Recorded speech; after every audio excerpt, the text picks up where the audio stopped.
Hey everybody, welcome to the Mighty Morphin / Power Rangers panel. I'm Erin Cahill. I played Jen Scotts in Power Rangers Time Force, and I am completely honored to be here, and I will be moderating this panel for you today with this magnificently talented group of people who I'm a huge fan of. So I want to go around and I want to introduce everybody. And guys, when I say your names, I want you to tell me either your favorite Power Ranger or your favorite season. Again. Sorry, Cardenas. Okay, so let's start with ladies first, of course. The wonderful Dafna Pleban. She's senior editor at Boom Studios. Welcome, Dafna.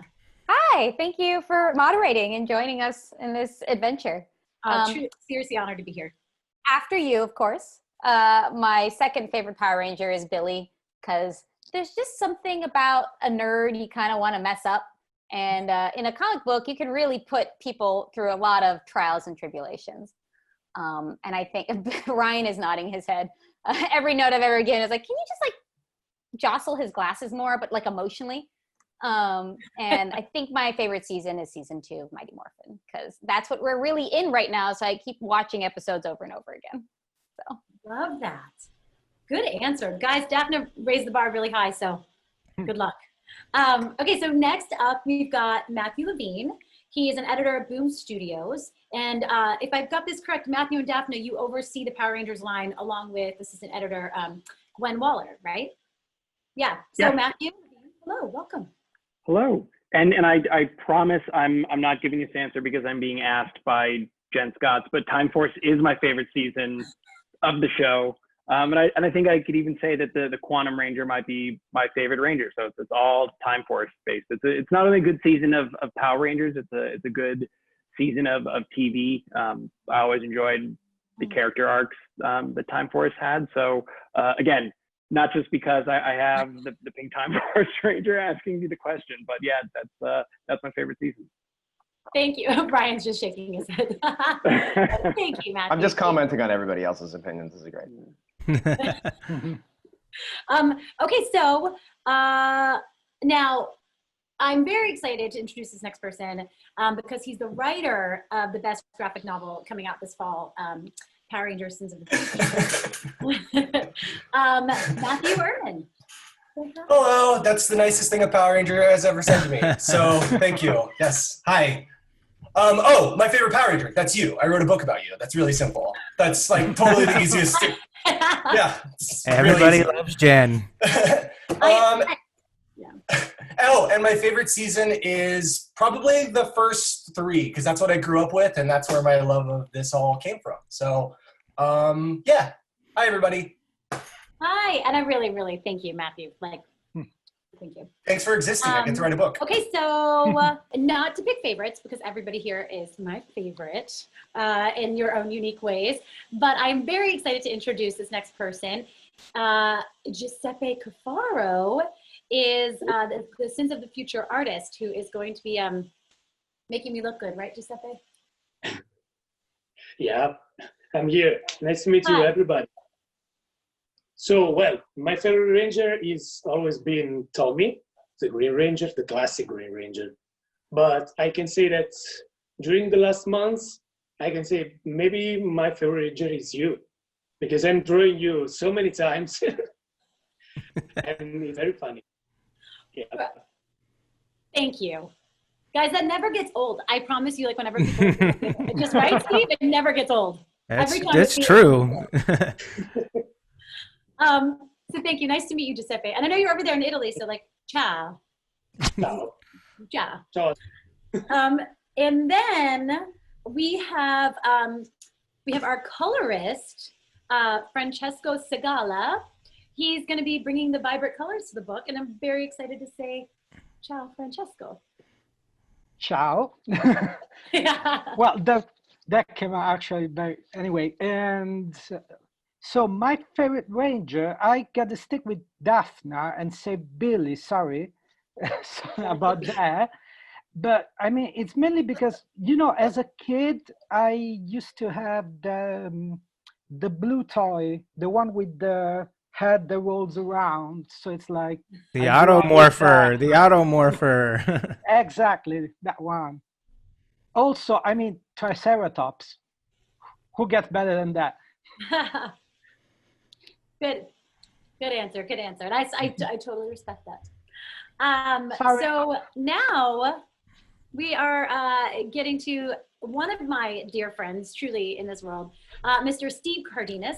He played Rocky DeSantos on Mighty Morphin Power Rangers. So, Steve, I wonder who your favorite Power Ranger is. Yes, TJ! Oddly enough, it is not me. Well, actually, I think my favorite season of Power Rangers was actually Zeo. I think that for me, that was one where, they actually gave my character some actual character, and I got to do a little bit more rather than being like a Jason Lee Scott like cutout, with the sleeveless red plaid shirts and everything like that. So once we got into Zeo, there was a little bit more character development for Rocky, so I really appreciated that. And as far as favorite Rangers go, I don't know if I can break precedent here or not, but I think the Rangers wouldn't be Rangers without the villains, and I kind of like some of the villains, going out of canon and doing the movie, Ivan Ooze was one of my favorite characters of all time because he was just so brilliant. And then I liked Lord Zed too. Lord Zed was proper scary. Yeah, good. But does it have to be a Ranger? No. Yeah. Okay, good. Yeah. I think that answer was too good. It couldn't want another one. Right. So thank you. Hi, Steve. Hello. So now we've got Marco Reina. He's the artist of the new Mighty Morphin series. Hi, Marco. Hi. Where are you? There you are. Hi. Jeff. My favorite Rangers is the Green Ranger because I love Dragon Zord, but I love the color. Yeah. Good. Well, welcome. And finally, okay, guys, we have the man who is shaping 2 series at the same time. I know everybody's really excited to have him. I'm excited to meet him. Ryan Parrott. Hi, everybody. I was up till 2 in the morning, so I'm a little tired right now. And Dafna knows this for certain because she got because you hit your deadline. I hit my kinda, yeah. But my favorite Ranger changes depending on what book I'm writing at the time. And I'm actually saying this because he can break me in half himself. But right now it's Rocky. Rocky's my favorite character to write because, and I'm not lying, Dafna will back me up. No, he's not. We had a breakthrough with your character last week. It was like therapy. It was awesome. Yeah. Oh, great. Well, I will be excited to find out what that's about. Yeah, you for sure. You've saved many a scene. It's been fun. So that's my favorite. And then my favorite season is whatever season I'm writing of the book at the moment. Well, that's fair and good. And I can't wait to hear more. So, okay, I have a question for Dafna and Matt. It's been 4.5 years since MMPR 0 came out, and it's had some amazing events, but now you're kicking off like a whole new Power Rangers era, and you're launching 2 new series to do it, to create this whole new era. So what inspired that approach? Like, how did you guys come up with that? Honestly, well, first off, I want to say Matt has been with the books since issue 0. Like his first week at Boom, as an assistant editor, I put my head out of the door and said, has anyone seen Rangers? I need to know if this makes sense. And poor Matt said, I have. Raised and my hand. He's never been able or allowed to leave the book since. So it's really awesome that we get to do this together, and I'm very excited. It's destroyed my Netflix recommendations. Yeah. That's for sure. You've watched 18 seasons of Power Rangers. Let's recommend other shows for you. And so he's been a resource from the very beginning. He knows the canon, and he's able to like take that canon and find what's really exciting for the fan base. I tend to be like, will this boy look pretty if he cries? So he sort of brings me back down to earth, which is great.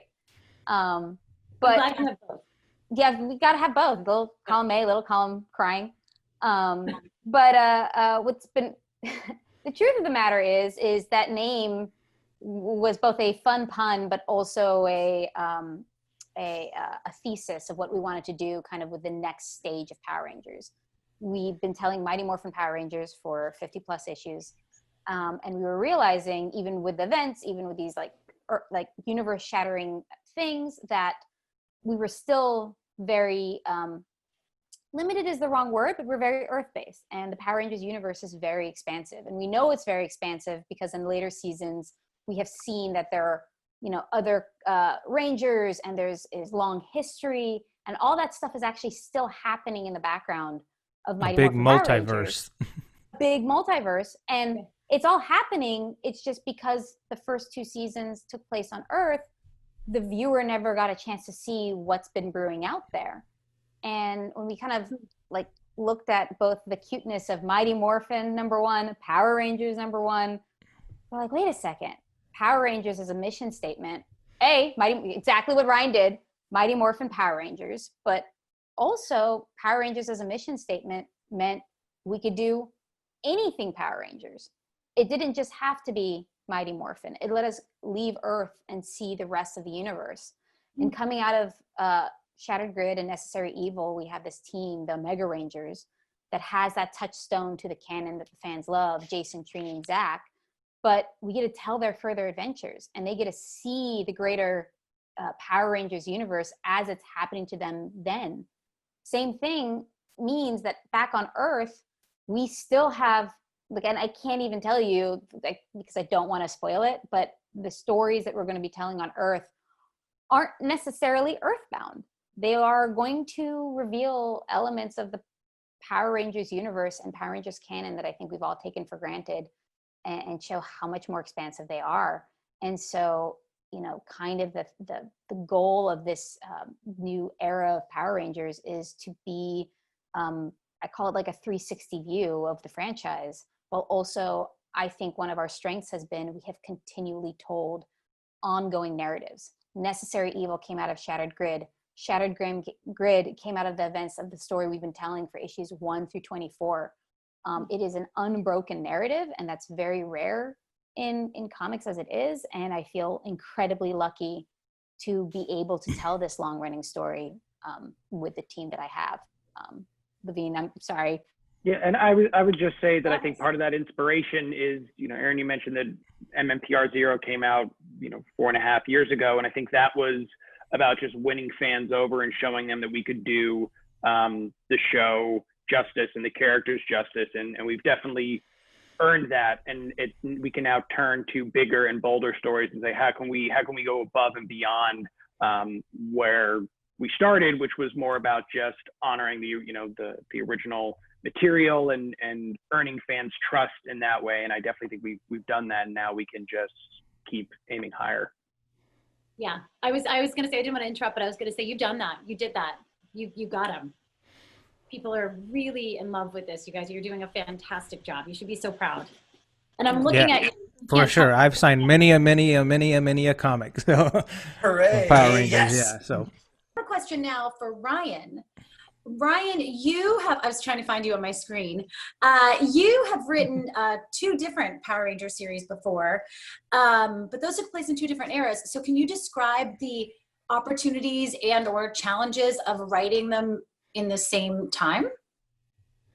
Well, it's a lot better on my mental health, so that's nice. It's I can't remember how many times we would talk. I remember there was a point we were talking about Power Rangers, Dafna and I, where I was like, okay, so Kimberly. I was like, hey, which Kimberly are we talking about? Are we talking about Kimberly in the present, Kimberly in the past, or Kimberly from the Ranger Slayer universe? So sometimes you get a little lost with all of the different characters. So that's nice not to have to deal with anymore. But I will say the nicest thing about getting to do 2 books that take place at the same time, is that it's opened up, it's given me a lot more room for the story. It gives us, I think one of the things with Necessary Evil is we have a lot of mouths to feed, you know, there's a lot of Rangers. And so now having them in 2 different books and being able to tell a story that encompasses both and not have to have everybody in every scene allows for a lot more, just a lot more space. So we can actually do the things that I really like, which is sort of have time for some of the character beats that I miss. Like, for instance, like I just wrote a scene last night between, and I'm not saying it because he's here, but I do it anyways, between Jason and Rocky, where Rocky is sort of laments the fact that what's it like to be the Red Ranger but not be the leader.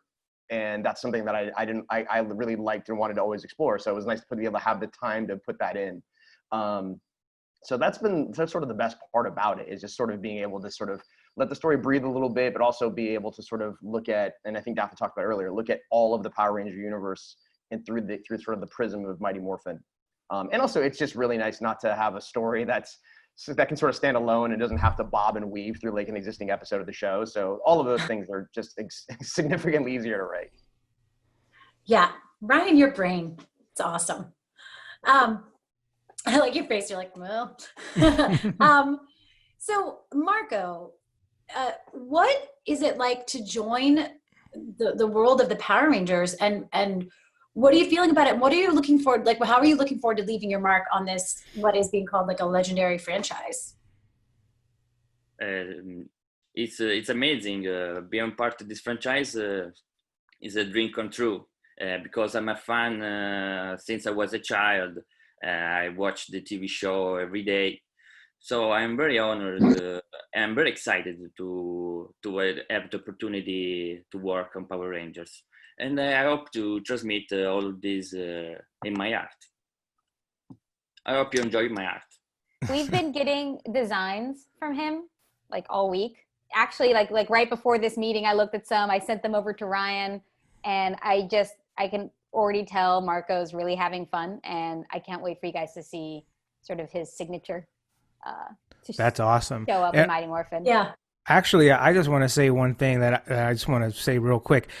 I think it's amazing, just the testament to the impact that Power Rangers has had. We've got people from other countries now writing stories about us and doing artwork, and just everywhere. It's worldwide. I mean, like we've always known it was worldwide, but like to see it here in actual effect, with people from other parts of the world now are all part of this whole thing. It's, to me, is amazing. So anyway, sorry, go ahead. No, that was actually perfect. I absolutely agree. I was so excited. I was like, wait, are you in Italy? Yeah. And actually, Steve, that's perfect, because my next question is for you. So Rocky's becoming a really important character in the comics. Are there any storylines or anything that you've always wanted explored with him?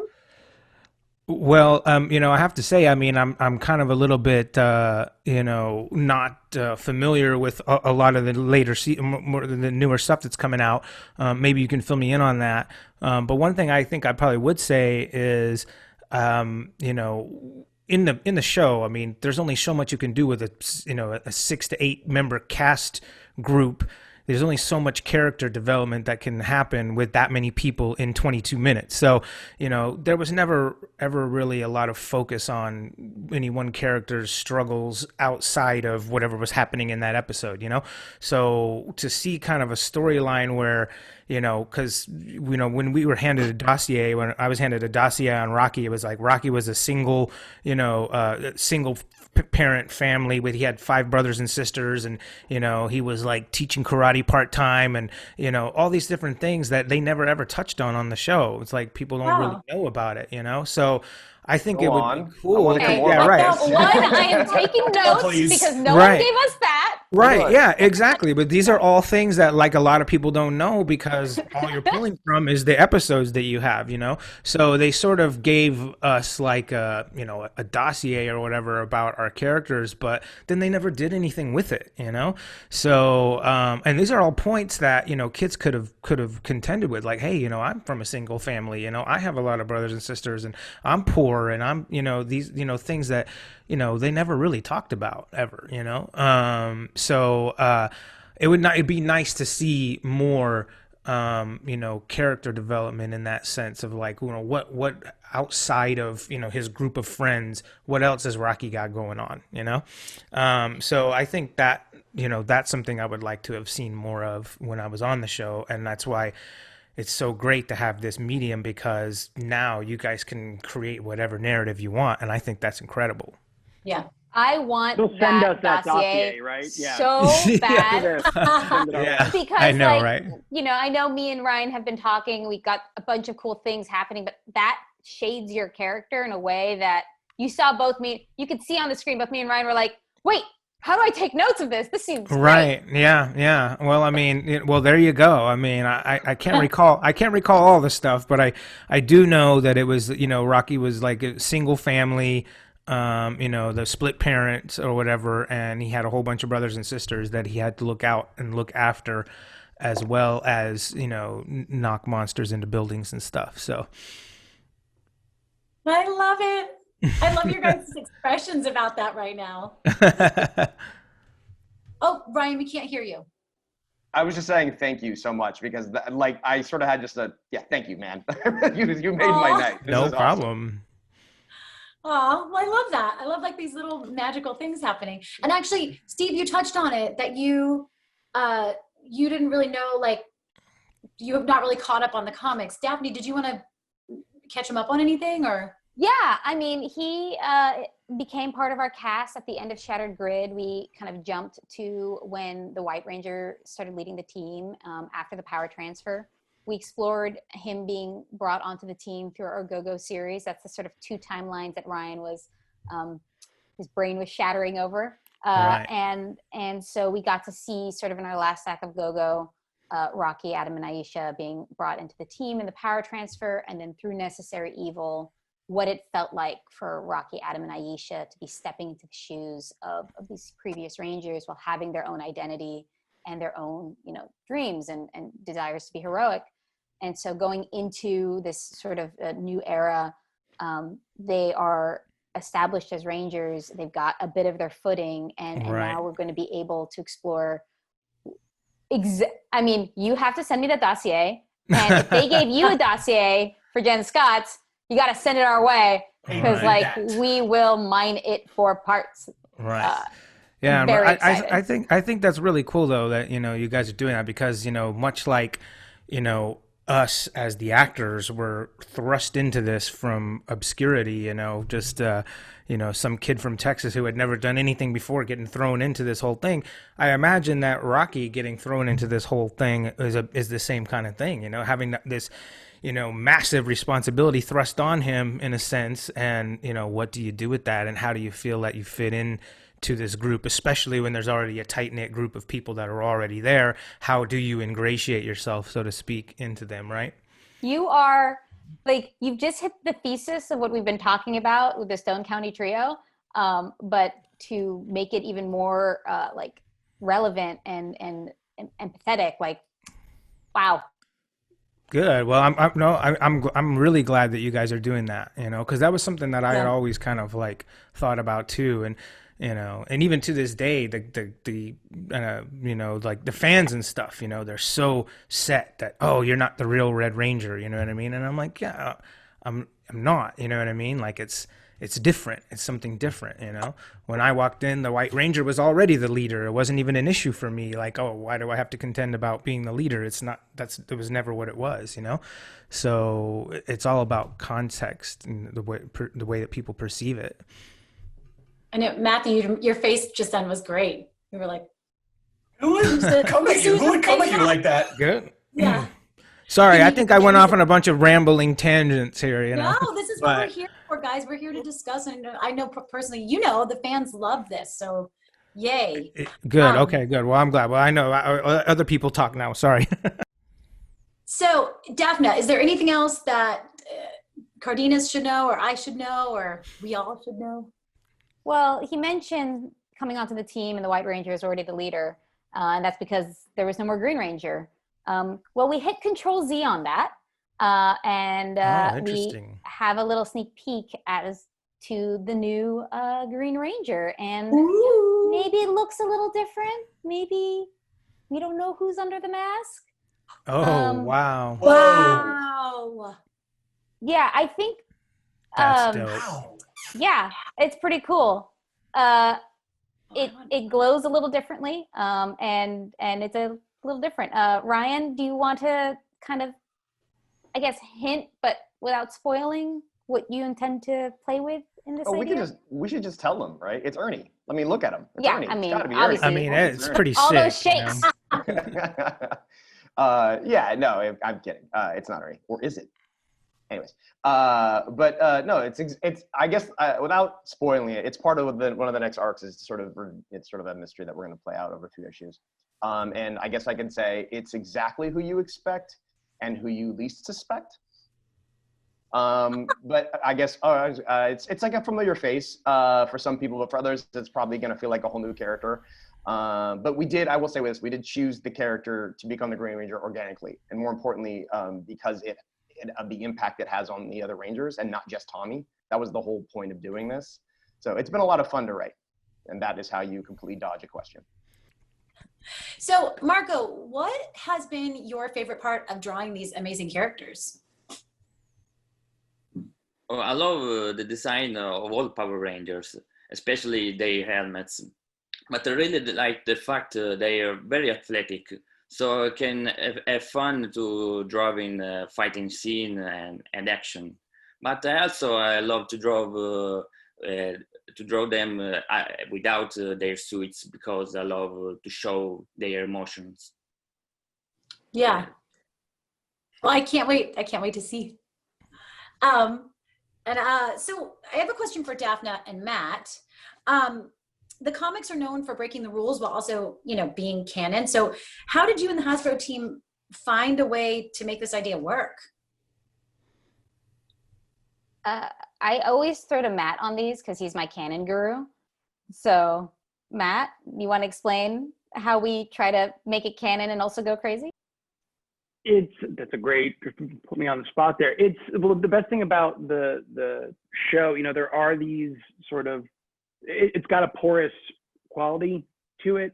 And we really worked, the relationship that we've built with the folks at Hasbro over a while has become pretty strong. So there's an element of trust there, which is really important. Like, you can't do some of these big, crazy things unless you've sort of built that level of trust. But I think it's that we've become so comfortable with the material and understood how to navigate some of those porous areas of the canon, where you can tell sort of a big, expansive story and it doesn't completely derail what people are familiar with or what they know about the show or what happens sort of like in the future. So as we're breaking all the rules while sort of also coloring with inside the lines, which makes it all the more enjoyable, because then it doesn't feel like you're completely in a alternate universe, which we have too. We have our own little alternate universe.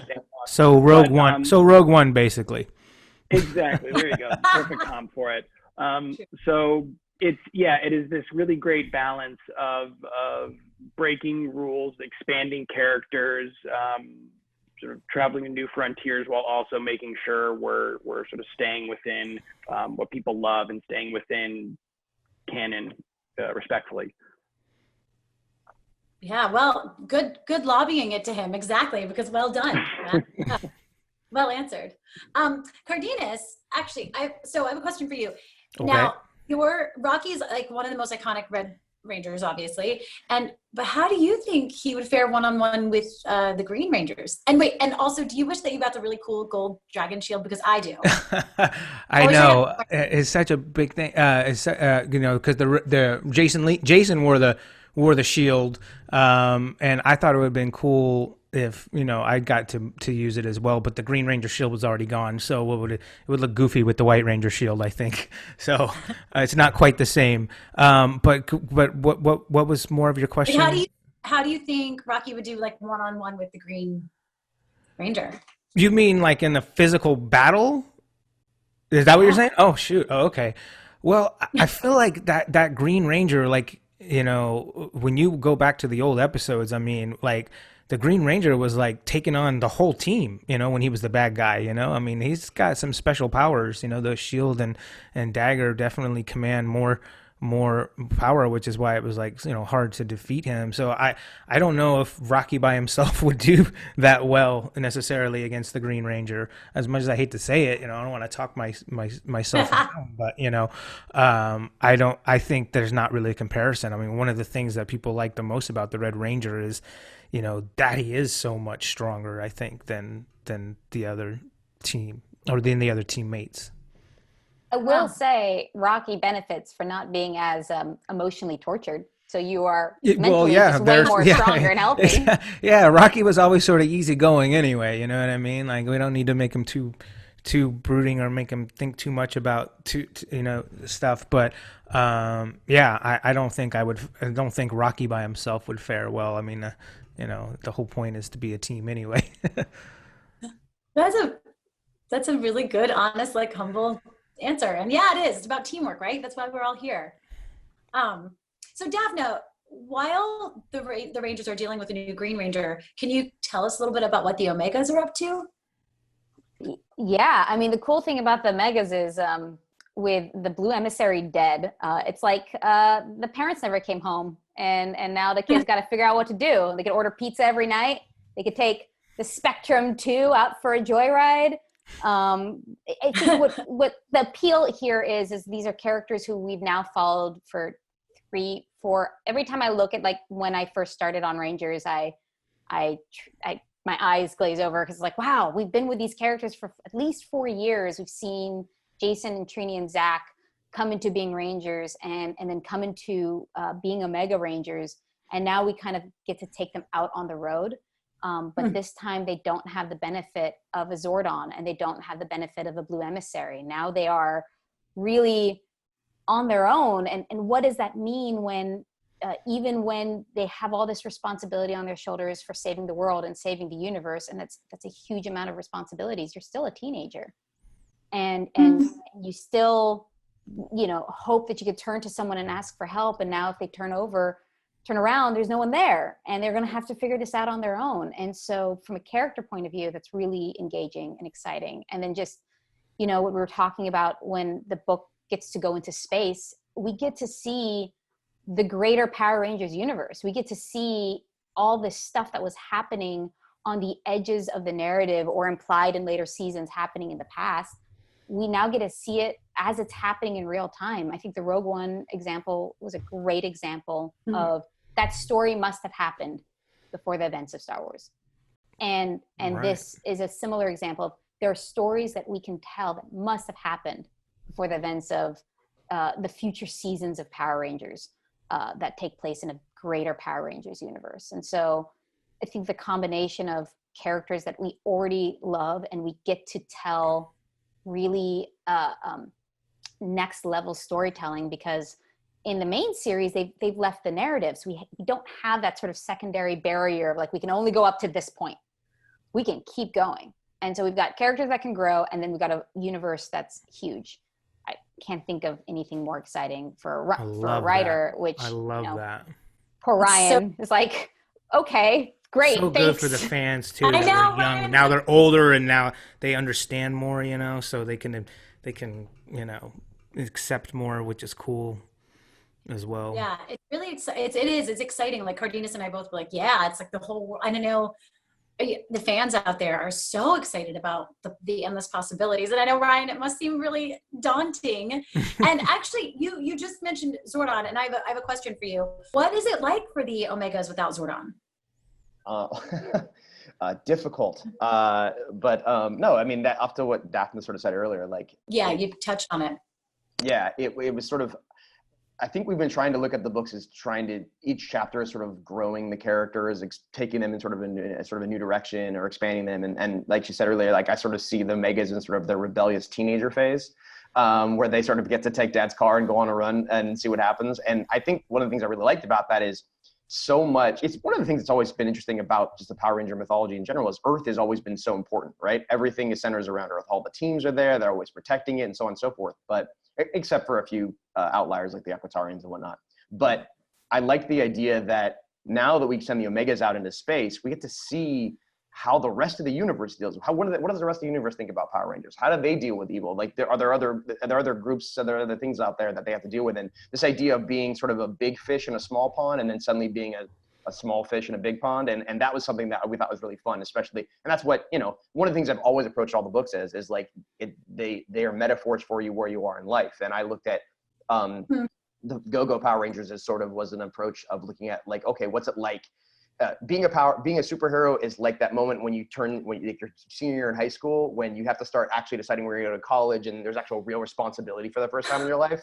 And so that's it, but we just make it giant monsters, right?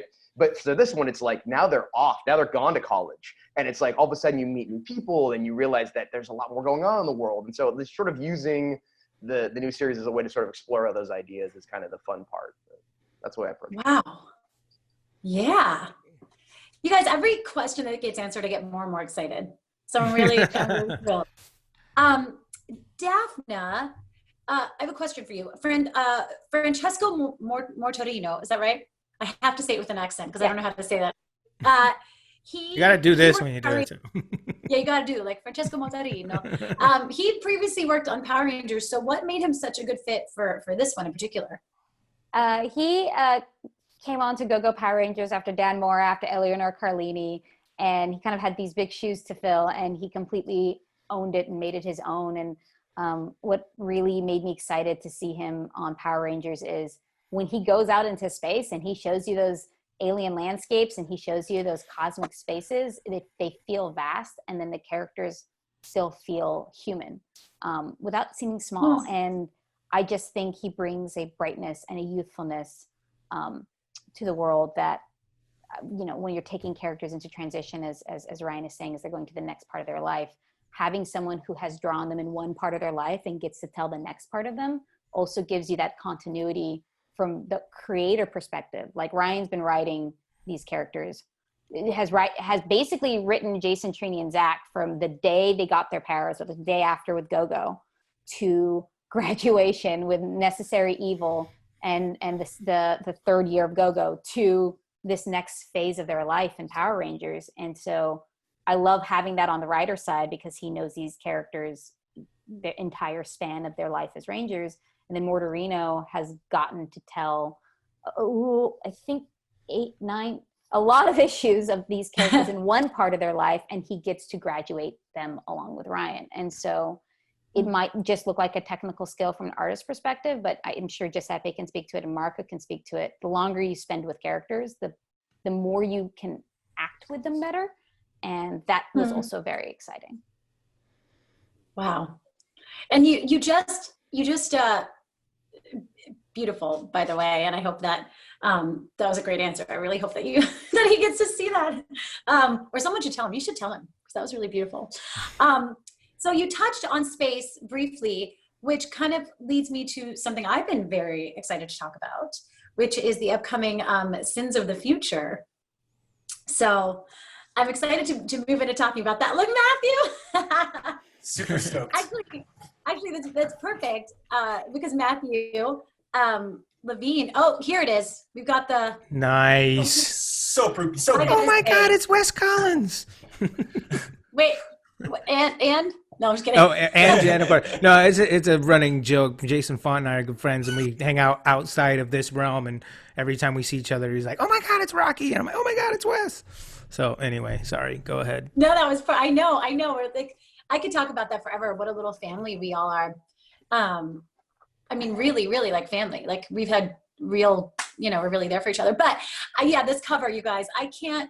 Every single one of you, I want to thank you so much. Yeah, when I first got tagged on it, because I think I found out when the fans found out. Like you guys had told me my character was going to come back, but never anything like this, and I hadn't seen any of the artwork. So it wasn't until I think I got tagged by a fan that I found out. So cool. Yeah. So cool. Yeah. And it's so cool. It's really, really cool. That's why I shamelessly was like, can I have copies? I want copies. Can I have copies? Like, are you doing a hardback bound book? Because I want that too. Please and thank you. So Matthew Levine, the only thing I know is kind of what this cover says, which is that it's really focused on Jen and Wes. Can you give us more info? Can you tell us anything else about it?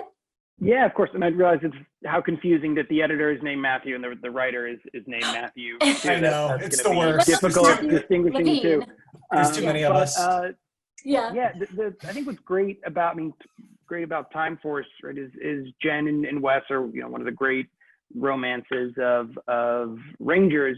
That season starts off and Jen sort of hates him and he looks eerily like her recently deceased fiance, but by the end it's this sort of great sort of love story, and it ends kind of on a bittersweet note. But there was the great crossover the next season with Wild Force, and Jen comes back in that incredibly awesome battle armor, which is just one of the greatest reveals ever. Cool. Yeah, but I love there's a great scene there where sort of Wes and Jen are really excited to see each other again, and it seems like they're interested in giving a relationship a go, but then that's all we get. We sort of are left wondering, wait, what happens with these two characters? And that's sort of what put us on the path to want to tell a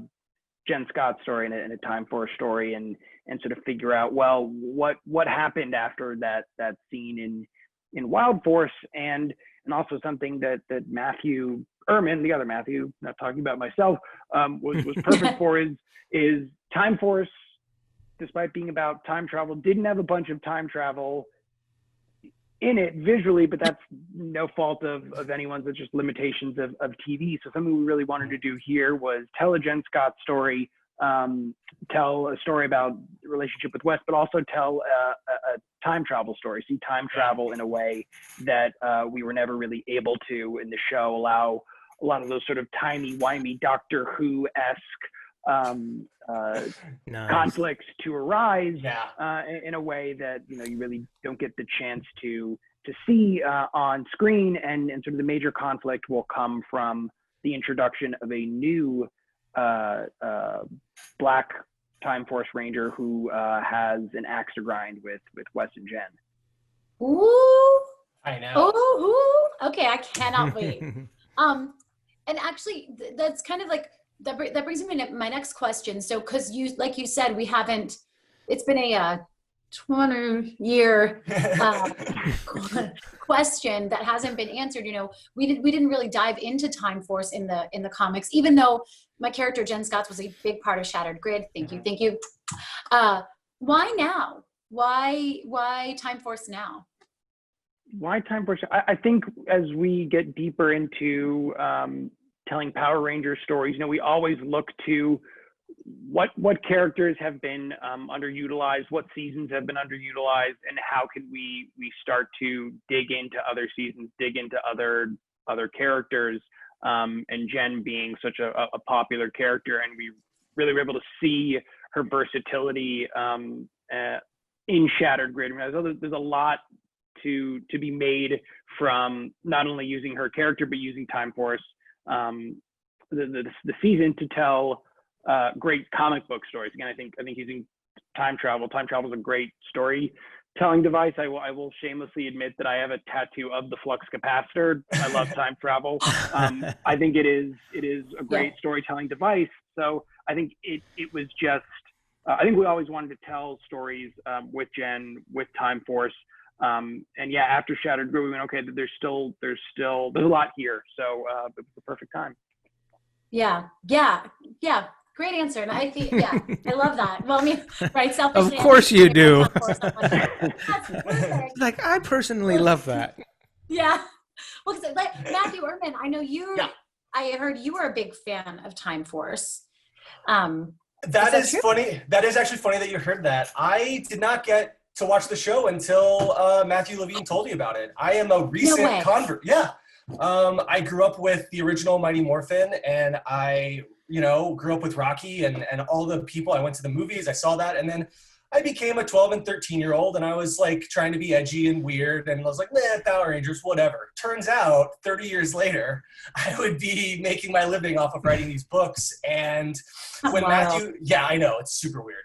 But when Matthew came to me and told me kind of what they wanted to do, I dove back into it, and I really got to experience Time Force and Power Rangers again as an adult, and it was incredible. I thoroughly enjoyed the season. I'm a big fan now that I got to experience. Well, what do you think? Why do you think it's become one of the most popular seasons? Fans always tell me it's like us and the originals, or at least that's what I. Yeah, that's what I hear all the time too. So I've read that a lot. I think that's a great question. And I think my theory, and everyone is going to have their own theory as to why it's the best or what their favorite is. But my theory is that Time Force pretty early on decides to deal with some pretty big themes as far as, the mutants, their roles in society. You have these villains that are emotionally complex, and they have all of these different things that are ticking behind the scenes that kind of direct what they're doing in the show. And it's I don't know. There's betrayals. It's very it's like perfectly soapy and wonderful, and the writing is excellent, and I love it. I think that's why. Do you think also maybe the fact that these guys were actually a little bit older than say the high school kids that most true. Power Rangers are normally? Yeah. There's a question like how old the Time Force Rangers are. I think it's like early 20s. They were adults, right? Yeah, that's my. Yeah, we were supposed to be. Yeah, I think early 20s, late teens. Well, your character was getting married, so Jen was engaged. Only adults do that. Adults get married. Yeah, I always thought they were much older. I sang at a friend's wedding the week after graduation, so just saying it's not outside the realm of possibility. But yeah, no, I can't imagine Jen being one of those. And if someone can correct me if I'm wrong, I think Time Force is the first female-led Ranger team. Yeah, that's also too. Yeah, Yes. the first in only. I could be putting my foot in my mouth, but I think that's also another thing that makes that season so popular. Jen is such an incredible character too. Getting to work and write and play around with the things that you created in the show, it's like unbelievably strange and surreal, but incredible. Like it was wild. Yeah, and your character goes through some emotional journeys that, like, paired with time travel means we can just keep coming back to the thing that injured your character over and over again. It's the best. It's wonderful. You can keep emotionally abusing my character. Yeah, I will say just really quick before I ask my next question to Giuseppe, so prepare yourself. That was such a gift and such an honor, and fans always say that, like right off the gate, my fiance dies and I'm crying and then I'm furious, and such a gamut of emotions to get to play. I'm really grateful, really, really grateful. So thank you for bringing that up. And so, okay, Giuseppe, now we kind of touched on it a little bit, but you got to create a whole new Power Ranger. What was that like? I mean, that's like a dream. Yes, it is. It is. Oh. It's like, look at that big old sword. Wow. Yeah, it was bigger and bigger. Yeah. Who is that? Became a deal. Oh. That's so cool. When I was a child, I used to recolor all my Power Ranger toys, and this is like another version of it. It's always amazing to create new Power Rangers, but I can say that the most amazing part of it is to create the human part of the Power Rangers. That's the coolest. It's so cool. It's the best one. So I don't know if we can say anything about the human part of the Black Ranger, but we don't. Right. But wow, this is cool. for all of you. Drawing the human part of the Power Ranger is definitely the best part. All those emotions. I draw action scenes, but drawing you and Wes and everyone in the human form, it's amazing, really. Yeah, I think we can safely say that she doesn't like Jen, and why will be surprising. It's definitely not what I think fans can expect. Oh, I cannot wait to find out. So Matthew, Erman, can you, or any of you, can you kind of tease how you're expanding the Time Force mythology past this cool new character? I mean, you've touched on it a bit, like she's furious with Jen. I can't stop looking at it. She's so wicked. I hope I get to borrow her outfit. Maybe, can we become friends and then she'll let me borrow her outfit?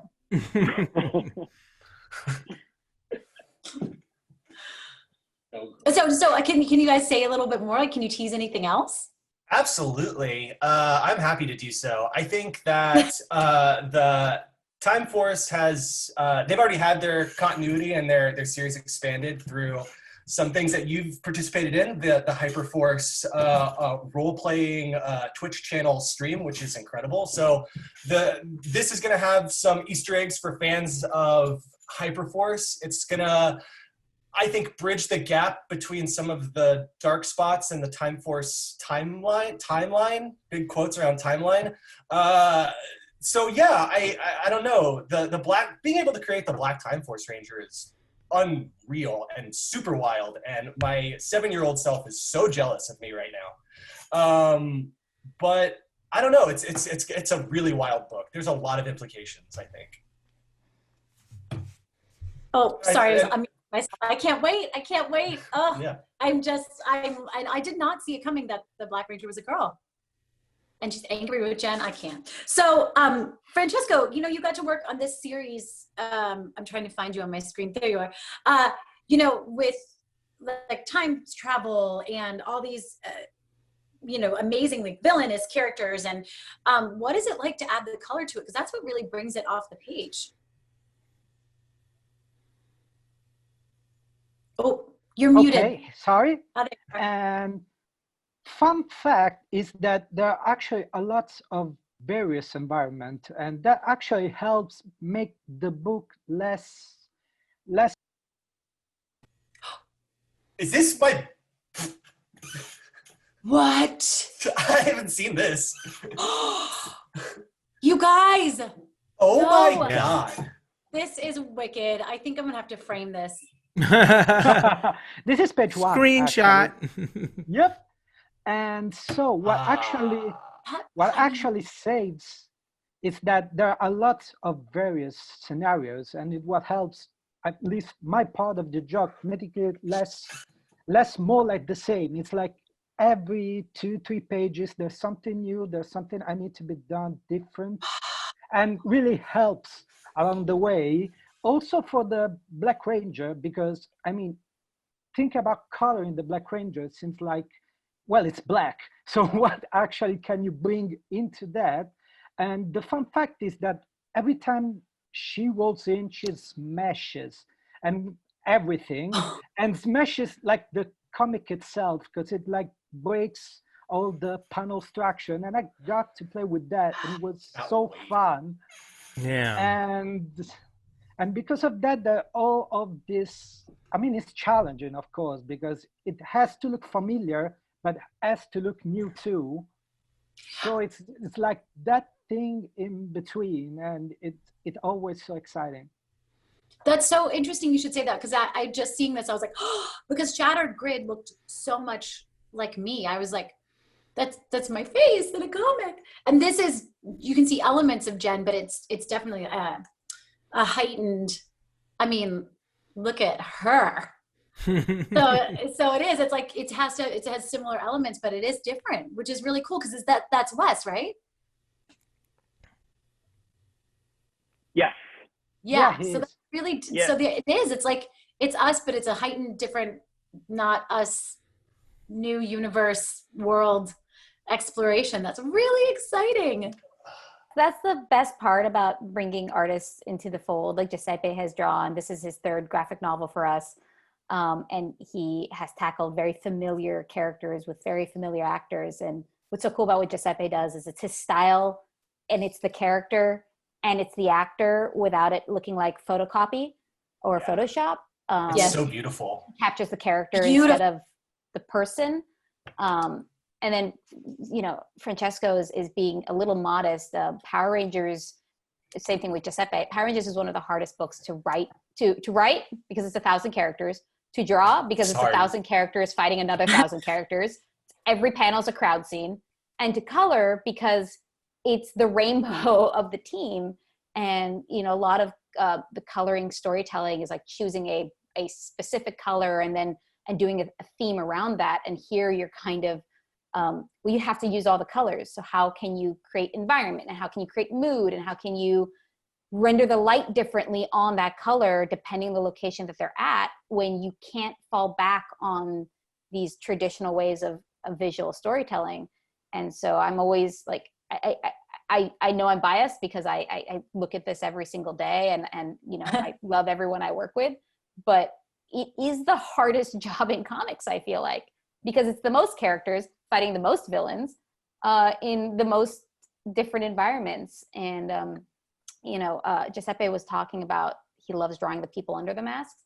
That's also really hard, to have them in costume and still be a character. Have Rocky. That was the hardest part about writing it.